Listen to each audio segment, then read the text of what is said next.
ಶರಣಾರ್ಥಿ. ಆತ್ಮೀಯ ಪತ್ರಿಕಾ ಮಾಧ್ಯಮದವರೇ, ಈಗಾಗಲೇ ಕರ್ನಾಟಕದ ಬೆಂಗಳೂರಿನಲ್ಲಿ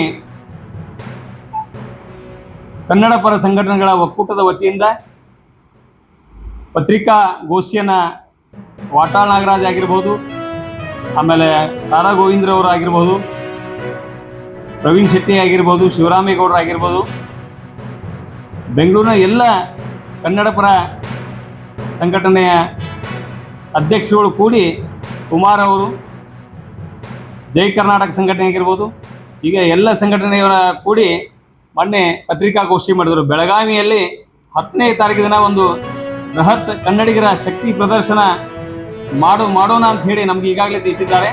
ಆ ನಿಟ್ಟಿನಲ್ಲಿ ಗಡಿ ಭಾಗದ ಸಂಪೂರ್ಣ ಅಭಿವೃದ್ಧಿಗೆ ಹಾಗೂ ಕಳಸಾ ಬಂಡೂರಿ ಮಹದಾಯಿ ಹೋರಾಟದ ಬಗ್ಗೆ ಆಗಿರಬಹುದು, ಬೆಳಗಾವಿಯಲ್ಲಿ ಇತ್ತೀಚೆಗೆ MES ಶಿವಸೇನೆಯ ಪುಂಡಾಟಿಕೆ ಅತಿ ಹೆಚ್ಚಾಗಿದೆ.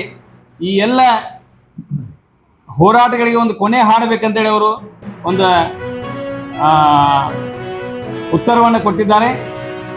ಬೆಳಗಾವಿಗೆ ಬಂದು ಇಲ್ಲಿಯ ಜಿಲ್ಲಾಧಿಕಾರಿಗಳಿಗೆ ಒಂದು ಮನವಿ ಸಲ್ಲಿಸುವ ಮೂಲಕ, ಹೋರಾಟ ಮಾಡೋದ್ರ ಮೂಲಕ, ಕನ್ನಡಿಗರ ಶಕ್ತಿಯನ್ನು ತೋರಿಸುವುದರ ಮೂಲಕ MES ಶಿವಸೇನೆಯ ಸಂಪೂರ್ಣವಾಗಿ ಇಲ್ಲಿಯ ನಾವು MK ನಂಬಿಯಾರ್ ಇವರ ಹೆಸರಿನ ಅಡಿಯಲ್ಲಿ KK Venugopal, auditor general, X auditor general of India, attorney general of India ಇವರು ಸ್ಪಾನ್ಸರ್ ಮಾಡಿದಂತಹ ಈ ಕಾರ್ಯಕ್ರಮವನ್ನು ನಿರಂತರವಾಗಿ ನಡೆಸಿಕೊಂಡು ಬಂದಿದ್ದೇವೆ. ಈ ಕಾರ್ಯಕ್ರಮ ದಿನಾಂಕ 7, 8 ಮತ್ತು 9ನೇ ತಾರೀಕು ಮಾರ್ಚ್ನಂದು ನಡೆಯಲಿದ್ದು, ಇದು ಪ್ರತಿ 2ನೇ ಶನಿವಾರ ಫಿಕ್ಸ್ ಇರುತ್ತದೆ ಪ್ರತಿ ವರ್ಷ.